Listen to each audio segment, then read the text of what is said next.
How's it going, everybody? I am DeanoGTO, and today we are going to be taking a look at the T-44, the Tier 8 Russian medium tank, which leads to both the Object 430U line and also to the T-54 line, which then leads to two other Tier 10 mediums. So today we're going to be focusing on the link to the Object 430U line. So, the Object 430U. This is the current top of the tree vehicle on the EU server. It is a fast, very well armoured medium tank with a 122mm gun, and it's pretty much, I would say this thing's probably the best medium in the game at the moment, just looking at the way the tank seems to be in like Tank Inspector and stuff, or not Tank Inspector, like Tanks GG and stuff, when it comes to like the armor, mobility, and firepower combination. Like, that combination is pretty much as close to perfect as you can get in this game with this tank. The only thing that's lackluster about this tank is really its accuracy. And personally, accuracy most of the time in this game doesn't really matter. Like, you can have a .28 accuracy gun, you can fire a target 400 meters away and completely miss.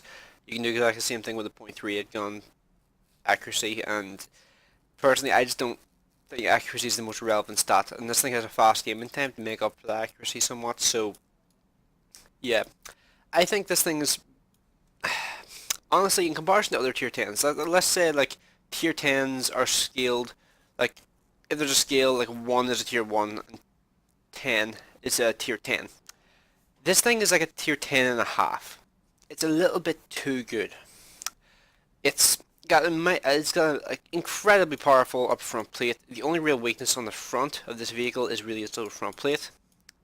The up front plate is incredible. Side armor is really good at 90mm. It's the thickest of any tier 10 medium tank in the game. And well, it equals out with T-44 first prototype. Thinking about it. It has incredible front armor and stuff like that. It has space side armor on the sides as well. And it also has an unbelievably good turret. This turret has 300mm of armor on the front, and that is not an exaggeration. That is not a misleading number. That is not just on the mantlet. That is on the turret. And it also has godlike compose as well. This thing is a little bit too good. In my opinion, this thing's going to have to be nerfed a little bit to bring it down to tier 10, to bring it down the scale a bit to tier 10 rather than tier 10 and a half, which I think it is at the moment. Yeah, I think it just needs to be slightly nerfed. It doesn't need to be massively nerfed. I still think it'll be worth going for, but it's a wee bit too good at the moment, and I suspect people are going to go ham to get it because it's a little bit too good at the moment. So, back to our main subject, T-44. T-44 has two gun options. The 122, which is very slow firing, very inaccurate, very random, very slow aiming time, stuff like that. However, it does have the brute alpha damage over the other gun, the LB1 100mm, which I believe is the better overall gun because it has a significantly faster rate of fire, very fast aiming time, great accuracy, great rate of fire, and it has actually got better penetration as well. I always forget the penetration on this gun was increased because I think when I originally got this tank, the penetration in this gun was still 175. Then part of the way through me playing this tank, it was buffed to 183, and now it's 190. So yeah, just over the years, this thing's penetration on this gun has just been gradually improving, which is still kind of bizarre to me because the LB1 is still considered a tier 7 gun, meanwhile the 122, which is probably worse, is considered a tier 8 gun. That's always baffled me a bit, but whatever. So overall, I think this is probably a superior gun for the way this tank is set up, because it's fast, it's got actually decent armor. The side armor is actually pretty good, 75mm. The turret armor is actually very good, 190mm. And the upper front plate and lower front plate can bounce shots occasionally. However, the thing with the upper front plate on this tank is if you don't aim at this side here is where the driver is. If you aim at this side, there's actually a pretty big zone where the ammo rack is. And it's very possible for this tank to get ammo racked and its turret blown clean off because, well, I've had it happen even with the safe storage skill. So the safe storage skill is pretty much a must on this tank because of its vulnerability to being ammo racked. So anything else I really need to mention? Now, in terms of overall mobility, it's very good, as I mentioned before. However, another thing I should just mention is actually the size of the tank. It's actually really small for a medium tank.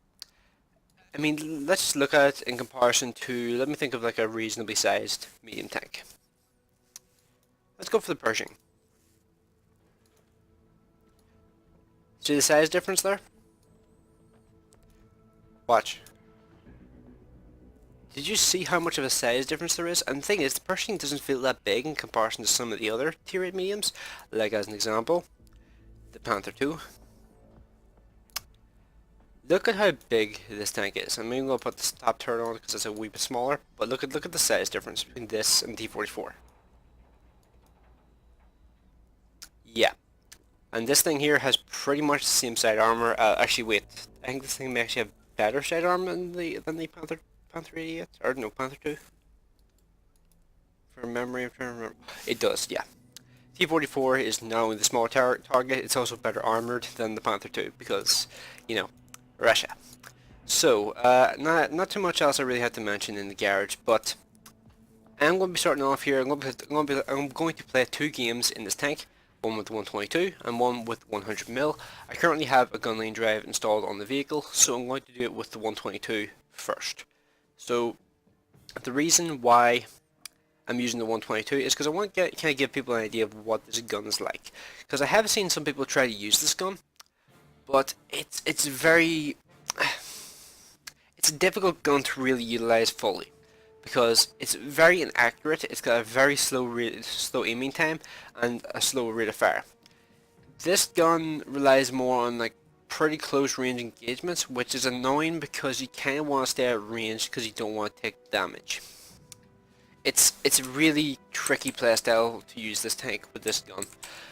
Like, it kind of reminds me of the T-34 too. Because with T-34 too, you can just roll up to people, blast them in the side, and then run away. However, this tank is a bit bigger than T-34 too. T-34 too, I think, is the only tier 8 medium off the top of my head, which is smaller than this thing. So the T-34 too is a little bit more successful when it comes to the hit and run tactics, which I used in that vehicle. But this thing can do it to an extent. It's just a little bit trickier. It does have the better armor. It does have the better. I think actually it's the better overall gun as well. But it's just the size, honestly, that makes a difference in my opinion. Also, your willingness to use premium rounds also makes a pretty big difference in this vehicle.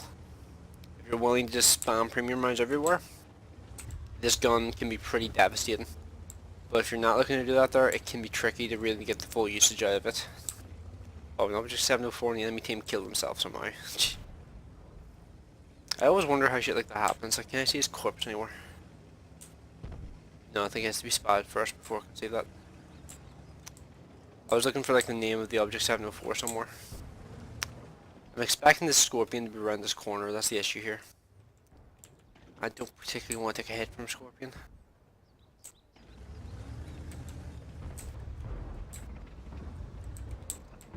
There's a good chance he can Lova has actually decided to move forward. Let's take a risk. Finish him off. And let's go looking for... Oh, the object 704 was over there. He must have fallen into the river somewhere. Scorpion, I have a feeling I know where he is. Yep, he's right there. Yep. As soon as I didn't spam around that corner, I was just like, God damn it, he's going to be in that position, isn't he? And that position is a really, really annoying position to deal with because, well, if you want to kill someone who's there, you have to expose yourself to all of these guns that are likely sitting there, including that Yag Tiger and stuff like that. So it's very difficult to really counter someone who's in that position. And personally, I think that's the next position Wargame needs to focus on trying to get rid of, because light tanks in that position are really, really powerful. And it's nearly impossible to really stop them. But you can see there, the brute alpha damage of this 122 can be pretty satisfying to use versus, well, other tanks which are not very well armored because, well, I'm saying not very well armored. In this sort of scenario, T-44, at least the enemy T-44, is not particularly well armored because he can't angle against me because he can't see me. Plus, I think he's actually exposing his ass to my direction, so that's really not helping his usage of his armor. But in one-on-one engagements where you're fighting somebody on level ground, this thing's armor can be pretty usable in a lot of scenarios. But I'm just trying to see if I can find a line of sight on a T-44. If I can get another shot into him, that'd be nice. I'm kind of just hanging out here for now because I know there's scorpions over here. And there's also a T-49 apparently. Damn it! I knew I shouldn't have aimed that full time. As soon as he saw 6 sounds go off, he moved, which was a good idea by him. I was half expecting him to be greedy, but he didn't. That was a misplay on my part. And he is actually facing towards me, which is interesting. See, this is the issue here. You kind of want to be at range to reduce your chance of being shot. However, that comes with the trade-off of not really having the accuracy to consistently hit people. But when you do hit them, you're going to hit them pretty hard. Or you're going to track them. See, this is like the issue here. I can't really do much else here other than focus on this T-44, because if I do anything else, I will probably wind up rushing into a situation I can't really get out of.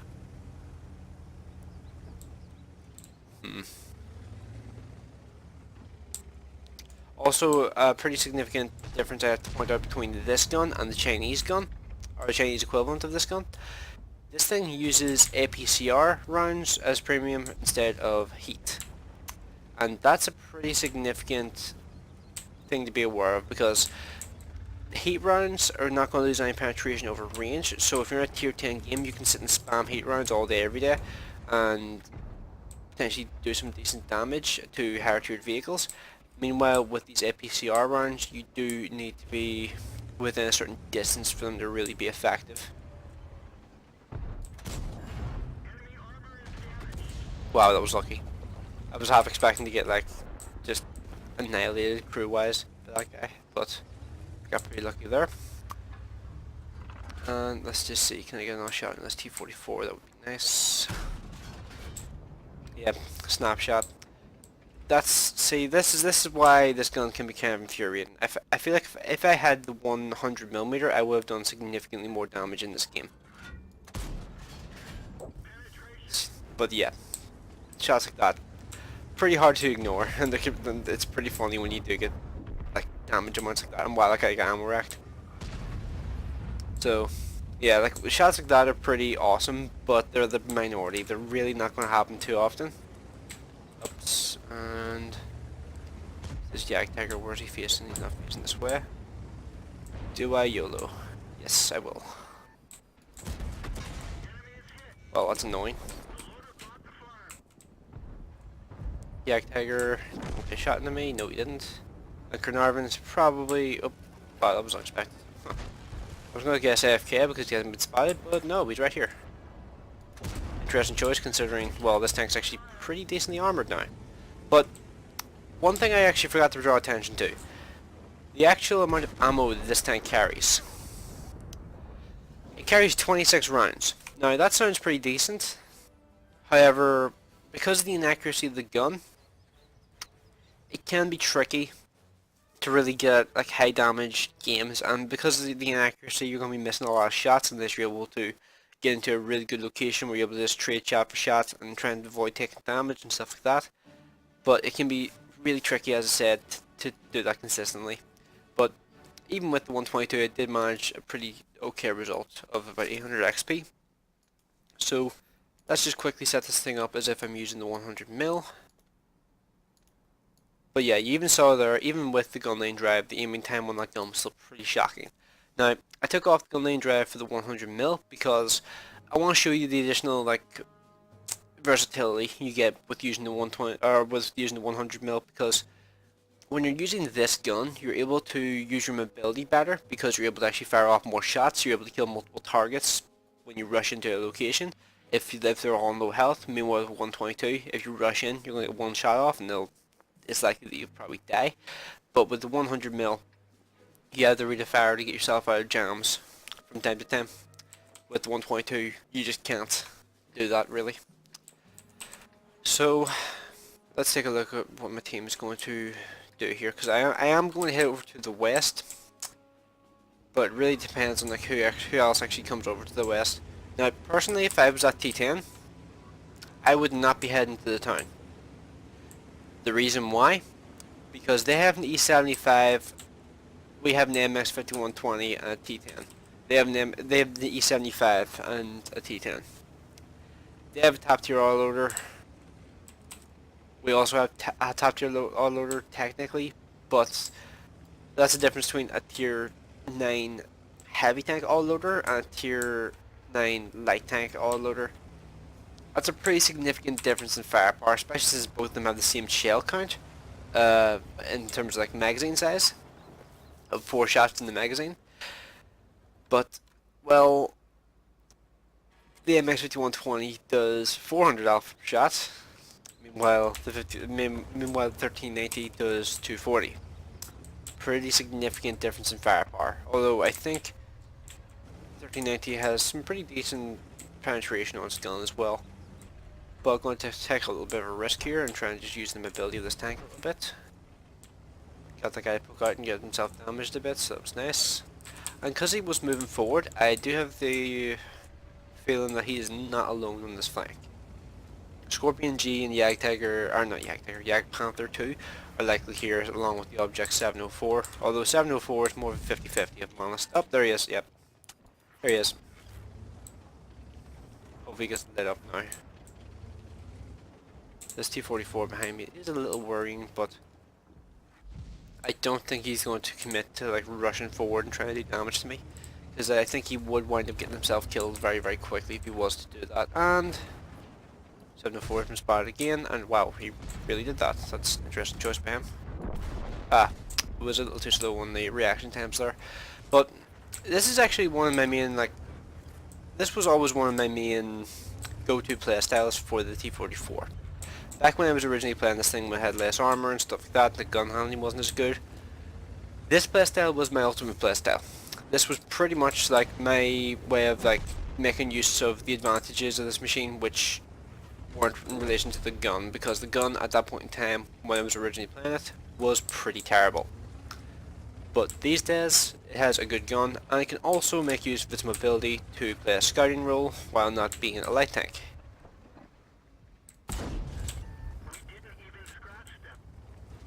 And because of a good rate of fire, and decent side armor, and turret armor, I'm able to mess with people like this. Kill shot, and that's the Object 704 dealt with. So, could I have did that with the 122? In my opinion, no. I wouldn't have gone that far forward if I was using the 122. And with the 122, there's a good chance I would have missed the tracking shot on that Object 704. So, yeah, this is why I prefer this gun. And that was me ignoring my surroundings. And I have learned from past experience, T-20 prototypes, don't mess with them. Since they got changed to HD, those things are a lot stronger than they used to be. It used to be that those things were just like, free damage. But these days, no. Just no. If you go into a situation against a T-20 prototype and think, oh, this is just free damage for me, you're likely to get yourself killed very quickly, because that 400 alpha damage 120mm gun is devastatingly good. Oh, that was a mistake. I pushed too far forward, and there's Udes as well. Shit. Okay, T-20 has shot him instead. Damn it! See, I was a wee bit too sluggish there, but I did manage to track him and get some more assistance damage. So that was 5,000 assistance damage in that game. That wasn't too bad, and the reason I rushed forward there is because I got hit by an Udes. And the Udes kind of made me think, oh no, if I sit up here, if I try and fall back, I'm going to die. So my best bet is to rush around the side of the T-20 prototype. And I tried to like juke his shot, but he was able to get the shot into me and hit me. But I do feel like I had a pretty crucial role in winning that side of the map. And that right there, even though I didn't get the chance to use the binoculars in that game, that is right there why I like running this tank with binoculars when I'm using the 100mm. When you're using the 100mm on this machine with binoculars, you can have a massive impact on the way the games go. Like, in my opinion, the T-44 is essentially just a better tier 8 light tank than the LTTB as an example. The LTTB will get around the map faster. However, it doesn't have the same survivability as T-44, doesn't have the same gun depression as T-44, doesn't have the same alpha damage critically as the T-44, so it can't track tanks in one shot. And overall, I just think the T-44 is just by far the better all-rounder. If I hadn't got myself killed there, that would have been a really, really good game, and that would have been potentially an ace if I hadn't have gotten myself killed there. I think if I had been allowed to try and farm some damage on that E75 and T1 or T10 and stuff like that, I think that would have been an ace. But because I only did 330 damage myself, I think that's why that wasn't particularly good XP. So this game here is now a tier 10 game. Well, we have a 103B versus a Jagdpanzer E100. Personally, I would say like the Jagdpanzer E100 is on my team. I know nothing about that guy's stats. I am just going to say flat out that STRV is the better tank to have on your team if it's driven by someone who has some sense. I have seen some aggressive STRV 103B players, and I've seen them do it really successfully.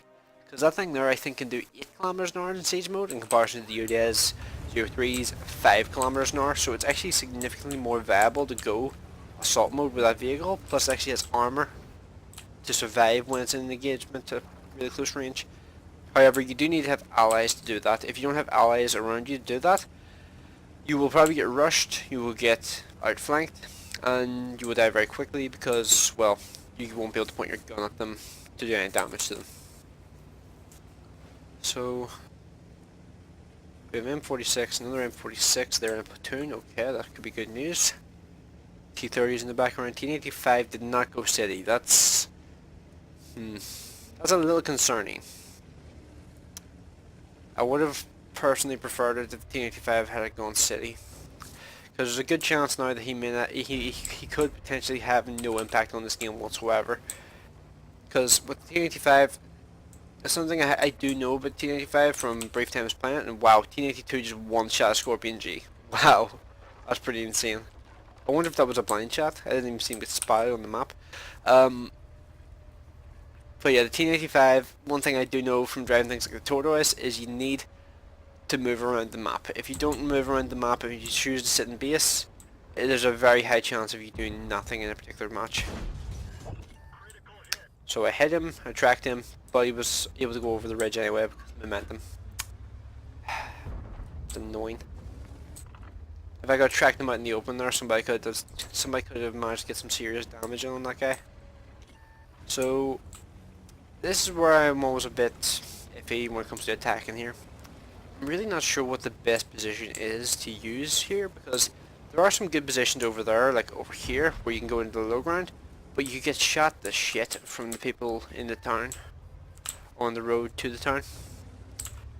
So it's sort of coin flip which one is better to actually go for. And the live is fired, I think I can get another shot off. In fact, I know I can get another shot off. I'm familiar with the 100 mil. Why you troll me? Thank you. Okay, yeah. Just remembered the flaw of what I was doing there. I'm fully in my shots. I need to not fully in my shots, and I will hit. And see, of all the shots I have not fully aimed so far, have hit. I was pushing my luck. This low is a little out of his league in my opinion. I think he needs to fall back. If I was him, I'd be falling back, but I think he may have lost his engine. I'm doing some pretty significant damage to this guy. He is overcommitted. He has no way of falling back, and his team is not backing him up at all. If his team had backed him up, he could have actually helped out a lot, but because they left him on his own, wasn't really much he could do, honestly. I know from experience Lova is an incredibly influential vehicle in no matter what the matchmaking is, and M4190 GF. I am not going to get sitting shot at by one of those, and I think I should be outside of his line of fire. Oh, you little shit.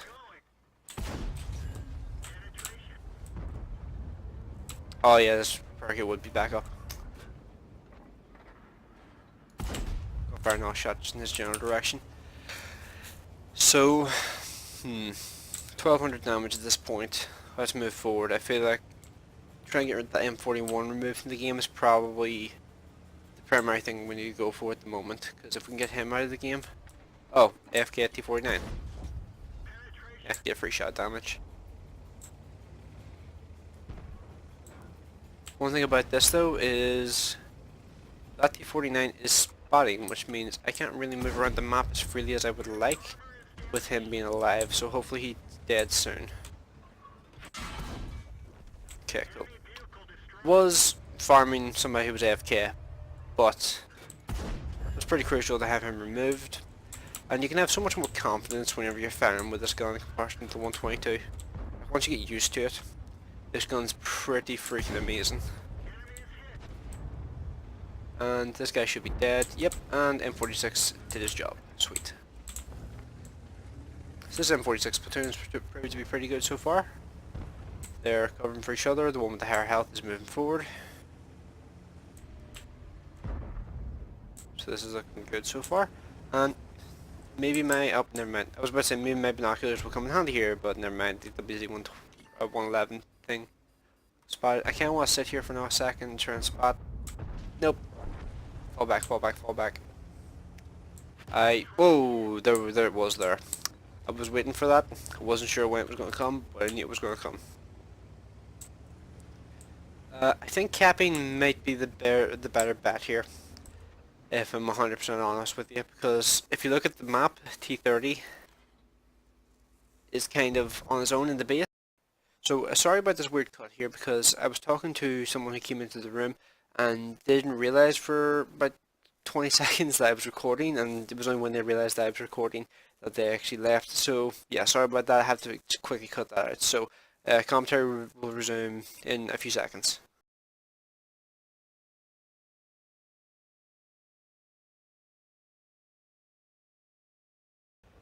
Right, so there's the STRV-113B. I might try and go for a shot on that guy if I can, but, well, what's the chance of me actually penetrating that guy? 0. But, yeah, won that game. It was bad cap, but I'm really not too bothered about winning bad cap, because, well, they had a Rheinmetall Panzerwagen in our base. They also had some fast tanks approaching our base, and, well, in my opinion, guarantee the win in that sort of circumstance. And don't really worry too much about not getting the full XP. But yeah, even there, top of the team was not a bad game at all. And top on the enemy team was T10, and then this guy here, 4190, got the second place on their team. So curiosity. Oh, yep, I knocked out the Love's engine. That's why you just can't sit there. Right, so that's one critical weakness of the Lova. And it's one you need to be really aware of in that vehicle. So I think that's pretty much everything I had to cover in this particular video. Just let me know what you guys think of the T-44 in the comment section. Which gun did you choose to use on this vehicle? And are you going to be going for the Object 430U? And in terms of the channel, could you let me know what you guys think of this particular video format? Does it suit well for the channel? Is it the kind of thing you would like to see more of? Or is it kind of meh? Or is it kind of like hard to watch because it's such a long video in comparison to normal? So yeah, let me know any feedback in the comment section below. Hopefully you enjoyed the video, and thanks for watching. I will see you in the next one.